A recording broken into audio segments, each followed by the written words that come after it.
Hi friends, welcome to Lakshmi కథల హరివిల్లు. మనం ఇప్పుడు మాదిరెడ్డి సులోచన గారిచే రచింపబడిన అందగాడు అనే నవల చెప్పుకుందామండి. ఆలస్యం చేయకుండా నవల్లోకి వెళ్ళిపోదామండి. రామచంద్ర గెలిచాడు.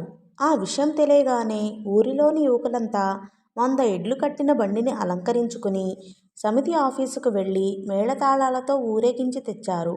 రామచంద్ర ఎంత వారించినా వినలేదు. కీర్తి పదునైన కత్తిలాంటిది, పదవి దొర్లుతున్న బంతిలాంటిది. అందుకే రామచంద్ర ఈ హడావుడికి అతీతంగా ఉండాలనుకున్నాడు. లాభం లేకపోయింది. ఊరంతా పండగలా ఉంది. కొంతమంది పూలు చల్లారు, మరికొంతమంది హారతులిచ్చారు.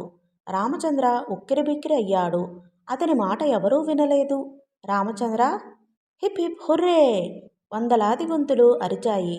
యువతరం వర్ధిల్లాలి, యువతరానికి ప్రతినిధి రామచంద్ర వర్ధిల్లాలి అంటూ నినాదాలు చేశారు. ఈ ఊరేగింపు ఇంటికి వచ్చేసరికి శోభ దిగింది. ఇంకా జనం ఎక్కువయ్యారు. తమ ఊరి అమ్మాయే శోభ అయినా ఆమెను దేవతలా చూడడం మొదలుపెట్టారు. సినిమా ప్రపంచానికి ఉన్న గ్లామర్ అది. కళావతి శోభకు గుమ్మంలో హారతిచ్చింది. శ్రీలక్ష్మిని దండవేయమన్నారు. ఆమె సిగ్గుతో తల వంచుకుని దండవేయటానికి శ్రీనును పంపింది. భాగ్యమ్మ కన్నీళ్లు తుడుచుకుంది. మంగమ్మ ఉక్కిరిబిక్కిరి అయింది. అదృష్టవంతుడిని చెడగొట్టేవారు లేరు అనుకుంది. అందరిలో గౌరవం అందుకున్న రామచంద్ర ముందుకు రమాపతి, అక్బర్, అమితాబ్లు వచ్చారు. అయ్యా, అందరూ వినండి. ఈయన పంచాయతీ బోర్డు ప్రెసిడెంట్ అయితే కావచ్చు. మాకు అన్యాయం జరిగితే ఊరుకుంటామా? అమితాబ్ అడిగాడు. ఏమిటి? ఏం జరిగింది? కొందరు గట్టిగా అడిగారు. కొందరు గుసగుసగా చెవులు కొరుక్కున్నారు. ఈ రమాపతి గారు సినిమా తీస్తామని మా దగ్గర డబ్బు తీసుకున్నాడు. మా ముందే దాచమని వాళ్ళ మామకిచ్చాడు. ఇప్పుడు ఆయన పోయారు. డబ్బు ఇవ్వం అంటున్నారు. దీనంగా అడిగాడు అమితాబ్. అవునండయ్యా, న్యాయం చెప్పండ్రి. ఆయన చనిపోతే ఆయన ఆస్తి లేదా? అమ్మి ఇయ్యమనండ్రి. మీ అందరికీ దండాలు, అందరికీ శరణు అంటూ అక్బర్ వంగి వంగి దండాలు పెట్టాడు. ప్రెసిడెంట్ గారిదేం తప్పు ఇందులో? ఎవరో అడిగారు. ఆయనే సూత్రధారి. ఆయనకు ఆయన భార్యకు పడదు. ఆమె రామచంద్ర గారి బారి నుండి తప్పించమని రమాపతిని కోరింది. రామచంద్ర తెల్లబోయాడు. అతనికి అర్థమైపోయింది తనను అవమానించి అల్లరి పెట్టడానికే వచ్చారని. కళావతి ఆడపులిలా బయటకు వచ్చింది. రమాపతి వంక తిరస్కారంగా చూసింది. మీరు వెళ్ళండి. మా నాన్న దగ్గర డబ్బు దాచిపెట్టినట్టు సాక్ష్యం ఉందా? అల్లుడి కంటే ఎక్కువ సాక్ష్యం ఇంకేం కావాలమ్మా? సరే అయితే రేపు రండి, మీ విషయం తేలుస్తాను అన్నది. లాభం లేదు. పంచాయతీ 10 మందిలో జరగాలి. పంచాయతీ 10 మందిలో జరగాలంటున్నారు. ఇది పంచాయతీ కాదు. అప్పు ఇచ్చారా, తీసుకున్నారా? తీక్షణంగా అడిగింది. అతని కూతురు ఇస్తానంటుంది కదా. నలుగురు 4 మాటలని పంపించేశారు. శ్రీలక్ష్మి హృదయం మహాసాగరమైపోయింది. ఆయనకు, ఆయన భార్యకు పడదు. ఆ ఒక్క మాట చాలు తన భర్త జీవితం నేలరాలటానికి. మా మామ ఆస్తికి తెలివిగా ట్రస్టీగా మారినట్టు కాదు. రేపు ఆ డబ్బులు ఇవ్వకపోతే మీరు అన్నా చెల్లెల్లో, ప్రేయసీ ప్రియులో తేలుస్తాను హెచ్చరించాడు రమాపతి. రామచంద్ర ముఖానికి చిరునవ్వు పులుముకొని అందర్నీ సముచితంగా ఆదరించి పంపుతున్నాడు. అతనికి ఒంటరిగా ఉండాలని ఉంది. కానీ శోభ ఉందనేమో జనం కదలటం లేదు. అన్నయ్య, రేపు మళ్ళీ వస్తాను అని శోభ లేచింది. అదేమిటమ్మా, భోజనం చేసి వెళ్ళు అన్నాడు రామచంద్ర లేచి. మాకు నలుగురితో కలిసి భోజనం చేసే అదృష్టం కూడానా? ఎవరికీ తెలియకుండా ఎప్పుడో అప్పుడు వస్తాను అన్నది. అతను బలవంతం చేయలేదు.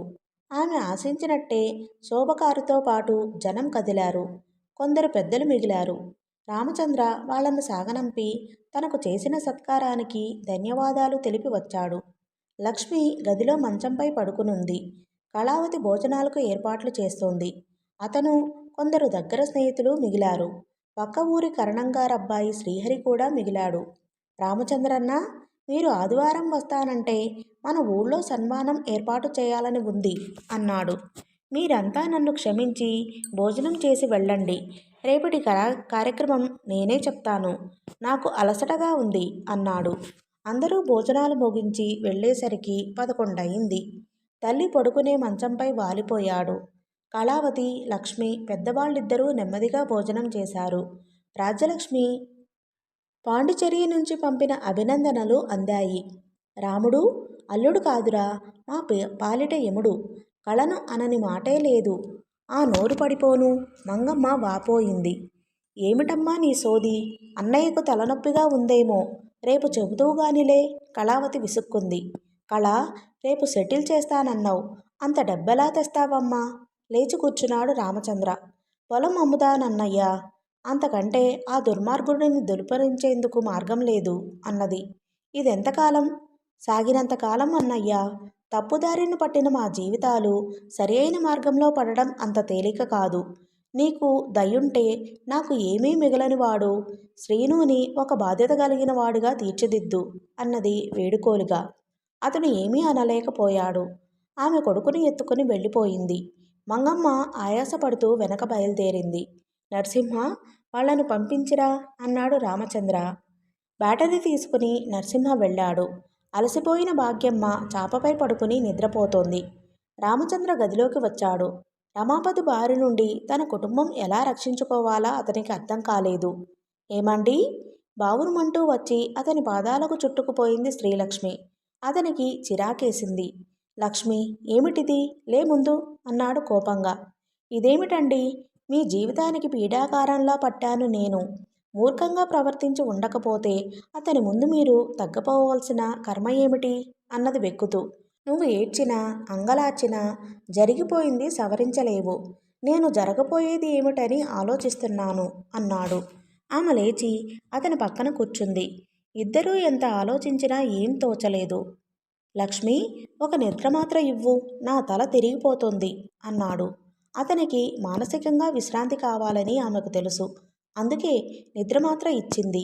అది వేసుకుని నీళ్లు తాగాడు. లక్ష్మి, ఇలాంటి ఒడిదుడుకులు జీవితంలో చాలా వస్తాయి. ధైర్యంగా ఎదుర్కోవాలి.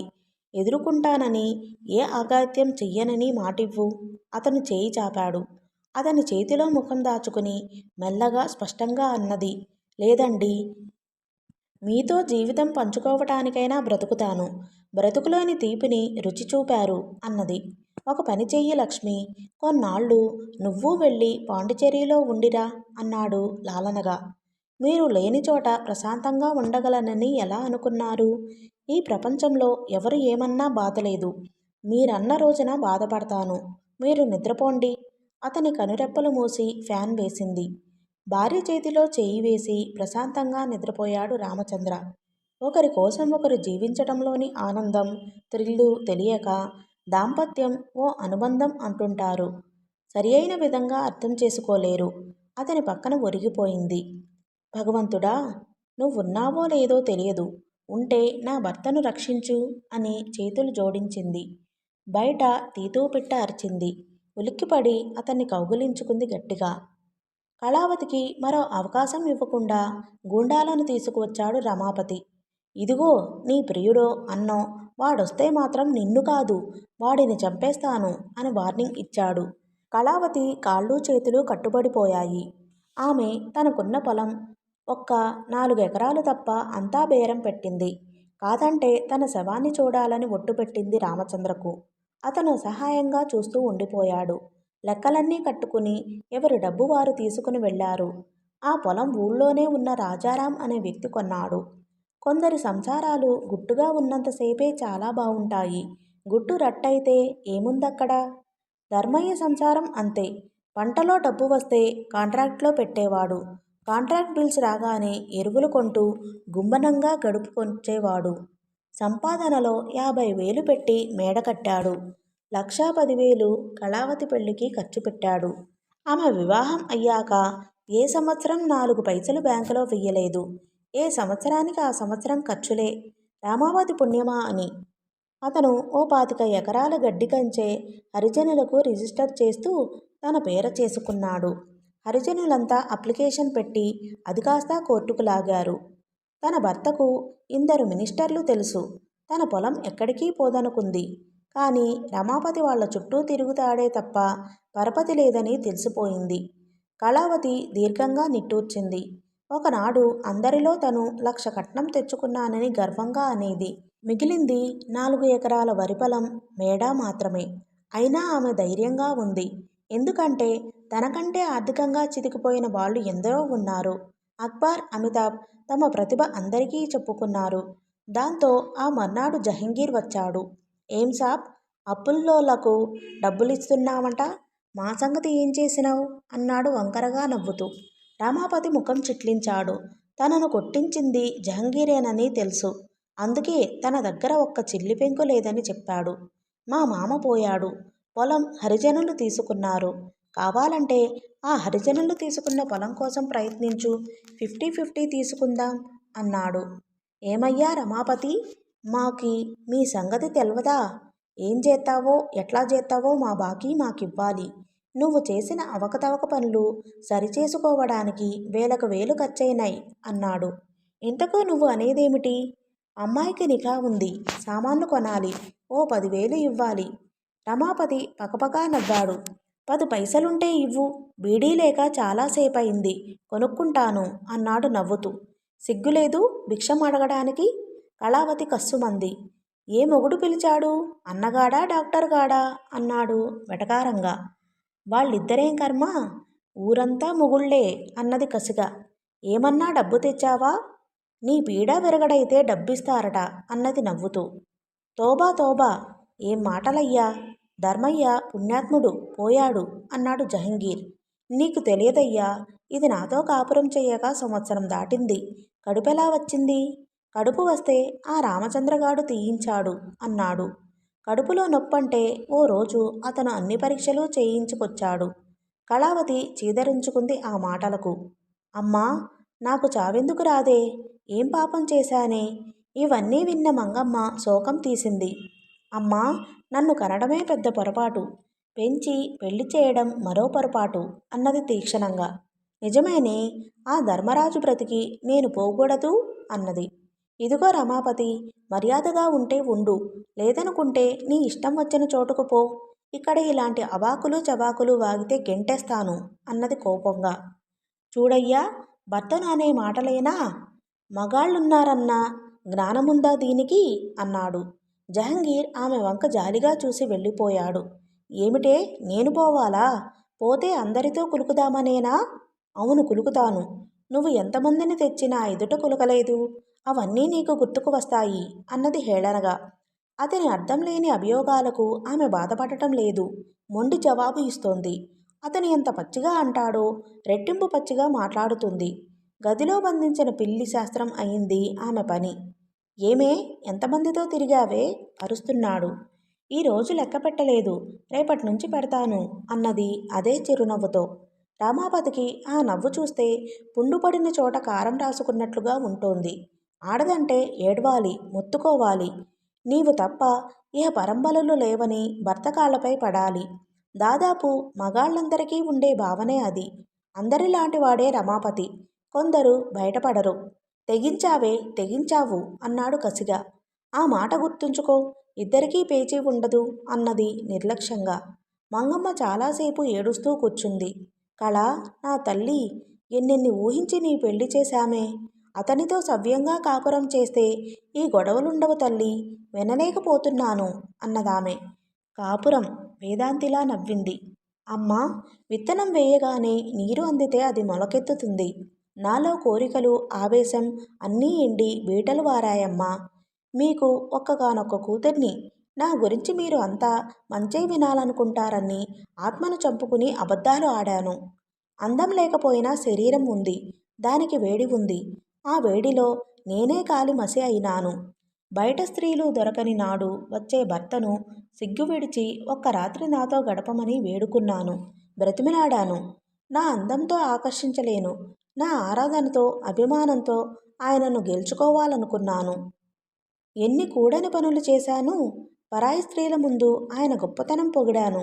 పరాయి స్త్రీలతో కులుకుతుంటే ఆయన మగసిరికి ముచ్చటపడ్డాను. ఆయన ఆటలకు అప్పులు చేశాను. అమ్మా, చెప్పమ్మా, మీరంతా భార్యలేగా, మీరెవరైనా ఇలా చేశారా అన్నది జాలిగా. మంగమ్మ ఏమంటుంది? ఈ ఒక్క పూట ఇంట్లో గడవమని బ్రతిమిలాడితే నీ ముఖం చూస్తే కోరికలు 1,000,000 మైళ్ళ దూరం పారిపోతాయి అన్న మనిషితో కాపురం చెయ్యాలా? నా అభిమానాన్ని క్రూరంగా నలిపి గాయపరిచాడు. అతన్ని చూస్తే అసహ్యం తప్ప మరో భావనే కలగడం లేదు. అతన్ని చేరబోతే అతను అన్న మాటలు ఒక్కొక్కటి గుర్తుకు వచ్చి ఈ శరీరం మంచు కంటే చల్లబడుతుంది అన్నది మెల్లగా. మంగమ్మ ఏం చెబుతుంది? ప్రగతి పథంలో పయనిస్తున్నారో తిరోగమనం నడుపుతున్నారో అర్థం కాలేదు. స్త్రీకి స్వేచ్ఛ కావాలి. స్త్రీని సమానంగా చూడాలని వ్యాసాలు రాయలేదు, ఉపన్యాసాలు ఇవ్వలేదు. కానీ తన భర్త తనకు స్వేచ్ఛనిచ్చాడు, సమానంగా గౌరవించాడు. ఈనాటిలా డార్లింగ్, డియర్ అని పిలవకపోయినా ఆప్యాయతకు లోటుండేది కాదు. ఏమోయ్, ఫలానా వారు వడ్లు అమ్ముతారట, కొని నిల్వ ఉంచుదామా? ఏమే, ఈసారి నంబర్లు వేయకుండా 3 నెలలు సన్నాలు వేస్తే ఎలా ఉంటుందంటావు? ఇదిగో భాగ్యమ్మ ఓ 200 రూపాయలు అడుగుతోంది, ఇవ్వమంటావా? ఏనాడూ బూతులు తిట్టుకోలేదు, ఏడ్పులు పెడబొబ్బులు పెట్టుకోలేదు. ఒకరిని ఒకరు గౌరవించుకున్నారు, ఒకరి మాట ఒకరు విలువ ఇచ్చుకున్నారు. భార్యాభర్తల మధ్య ఉన్న సన్నిహితమైన బంధాన్ని జాగ్రత్తగా పోషించారు. వారం రోజులు ప్రశాంతంగా గడిచాయి. రమాపతి వేళపట్టున తిని ఏదో చదువుతూ గడుపుతున్నాడు. దారిన పడ్డాడు అనుకుంది కళావతి. మొదటి నుంచి తను జాగ్రత్త పడి ఉంటే ఈ పేచీ వచ్చేది కాదేమో అనుకుందామె. భర్త అనే బంధం నుండి విముక్తి పొందాలనుకున్న ఆమె మెల్లగా కరగసాగింది. శ్రీను కూడా దగ్గర లేడు. రామచంద్ర వారం రోజులు తిరిగి వాడిని పబ్లిక్ స్కూల్లో చేర్పించాడు. డొనేషన్లు, ఫీజులు ఇవ్వటమే కాక పెద్ద పెద్ద వారి రికమెండేషన్లు కావాలి. ఇంకా వివరంగా స్పష్టంగా చెప్పాలంటే విద్యాసంస్థలన్నీ వ్యాపార సంస్థలుగా మారాయి. తను ఒక పూట ఉపాసం ఉండైనా కొడుక్కు ఫీజు పంపాలి. తన జీవితానికి కరదీపిక వాడు అనుకుంది. ఆ 4 ఎకరాలు కౌలుకిస్తే తమ భోజనానికి సరిపోతుంది. సుభాష్ ఓ ప్రపోజల్ పెట్టాడు.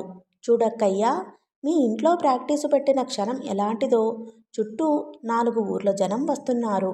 మీరు మేడ మీదకు వెళ్ళి మొత్తం ఇచ్చినా సరే, అమ్మ పైకి ఎక్కలేనంటే పైభాగం నా రెసిడెన్స్గా వాడుకుంటాను. ఈ సంవత్సరం వివాహం చేసుకుందామని ఉంది అన్నాడు.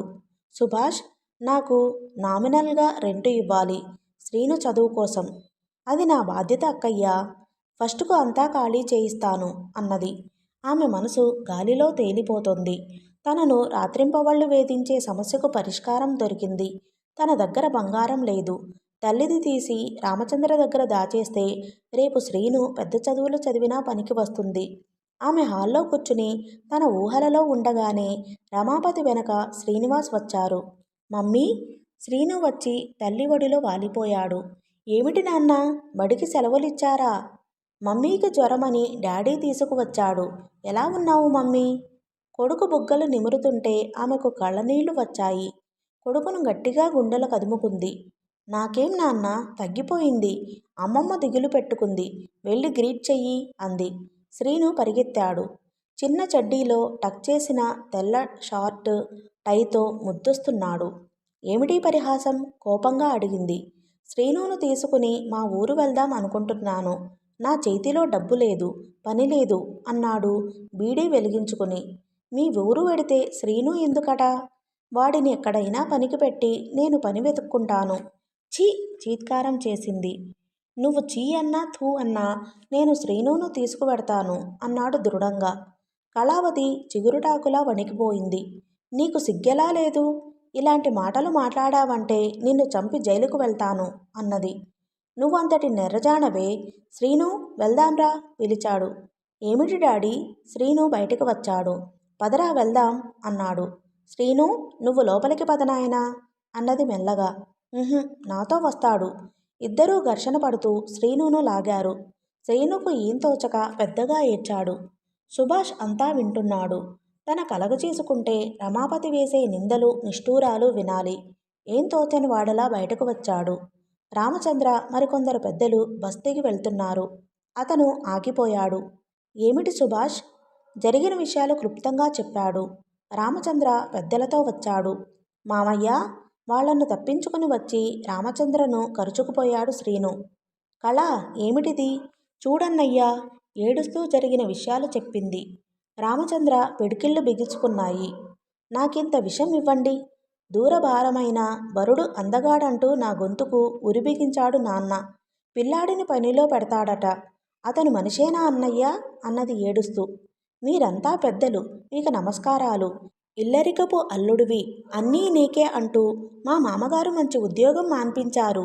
ఇప్పుడు ఈవిడ గారు తెచ్చుకో చిప్ప పోస్తా గంజి అనే పద్ధతిలో మాట్లాడుతుంది. మేము పాలేర్లుగా బ్రతికే స్థితి ఏర్పడింది. నా స్నేహితునికి తన ఇంట్లో పని కోసం కుర్రాడు కావాలిట. కుర్రాడిపై 5,000 ఇస్తానంటున్నాడు. అవి పెట్టి ఏదైనా వ్యాపారం చేసుకుందామని ఎంతో దీనంగా, ఎంతో వినయంగా చెప్పాడు. తాడో పేడో తేల్చాలనే కూర్చున్నాడు రామచంద్ర. అందరినీ కూర్చోబెట్టి 2 పెద్దలను పిలిపించాడు. చూడు రమాపతి, పిల్లలను చదువు మాన్పించి పనిలో పెడతావా? 6 ఏళ్ల పిల్లాడు ఏం పని చేస్తాడంటావు? పెద్దలు అడిగారు. అవసరాన్ని బట్టి చెయ్యాలండి. ఈ అమ్మాయి జాతకం మంచిది కాదు. ఇనుపగజ్జెలు తల్లి అంటూ అందరూ అడ్డుపడ్డారు. జాతకాలు నమ్మక వివాహం చేసుకుని అనుభవిస్తున్నాను అన్నాడు విచారంగా. ముందుకు రాబోయింది కళావతి. కళ్ళతోనే వారించాడు రామచంద్ర. ఉన్నది చేసుకుని అభివృద్ధి చెయ్యరాదా? రామచంద్రను చూడు. 2 ఏండ్లు కొంత పొలం ఉండేది. ఎంత అభివృద్ధి చేశాడో అన్నాడు మరో పెద్ద. అతని విషయం నా ముందు ఎత్తకండి. అందగత్తె పెళ్ళాం. ఆపండి మీ ప్రేలాపన. మీకు కావలసిందేదో అడిగి ఏడవండి. కళావతి అడ్డుపడింది. ఏమండి, నా అంతటా నేను ఏమన్నా అన్నానా? మీరే రామచంద్ర పేరెత్తితే నేను జవాబు చెప్పాను. చూసారా ఏడుపు నీలుగు అంటూ ప్రతి నిమిషం నన్ను పురుగును చూసినట్లు చూస్తోంది. నేను మీరెన్ని చెప్పినా ఉండలేను అన్నాడు. కళమ్మ, మొగుడన్నాక గౌరవించాలి తల్లి. వారి సలహా వింటుంటే కళావతికి మండుకొచ్చింది. కానీ ఆడదానికి వ్యక్తిత్వం, ఆత్మాభిమానం ఉంటే పొరపాటనే సంఘంలో బ్రతుకుతుందామె. బలహీనులకే సంఘం సానుభూతి చూపుతోంది. ఆయన ఉండనంటున్నారు. ఉండి ఉద్ధరించేది ఏమి లేదు. ఎంతిస్తే మళ్ళీ నా జోలికి, నా కొడుకు జోలికి రాడో అడగండి అన్నది కళ. నువ్వుండమ్మా. అమ్మాయి మాత్రం ఏమంటుంది? చదువుకునే కుర్రాడి చదువు ఆపడం ఎందుకంటుంది? శ్రీను పసిపిల్లవాడు అన్నారు పెద్దలు. నా పిల్లవాడు, నాకున్న అవకాశం అది అన్నాడు మొండిగా. రమాపతి, నువ్వు కళావతిని సాధించాలని చూస్తున్నావు. సరే, ఎంతిస్తే ఆమెను శ్రీనును వదిలిపోతావో చెప్పు. రామచంద్ర అడిగాడు తీక్షణంగా. ప్రస్తుతానికి 5,000 చాలు అన్నాడు. ప్రస్తుతం తర్వాత అని ఏం లేదు. 5,000 ఇస్తాం. మళ్ళీ మా జోలికి రావద్దు. శ్రీను మీద ఏ అధికారం లేదు. అలా అని వ్రాసిస్తేనే అన్నది కళావతి. అందరూ అదే మాటంటే రమాపతి తనకు కళావతికి ఏ సంబంధం లేదని, శ్రీనుపై ఎలాంటి అధికారం లేదని 4 పెద్దల ముందు కాగితం రాసిచ్చాడు. అందరూ సాక్షి సంతకాలు పెట్టారు. రామచంద్ర దగ్గర కొడుకు చదువుకని దాచిన నగలను తీసుకువెళ్ళి అమ్మి రమాపతికి డబ్బు ఇచ్చివేసింది. అతను వెళ్ళిపోతుంటే దుఃఖం రాలేదు. మండు టెండలో తిరిగి వచ్చినవాడు చెట్టు నీడన కూర్చుంటే ఎంత హాయి ఉంటుందో అంతే హాయిగా ఉంది.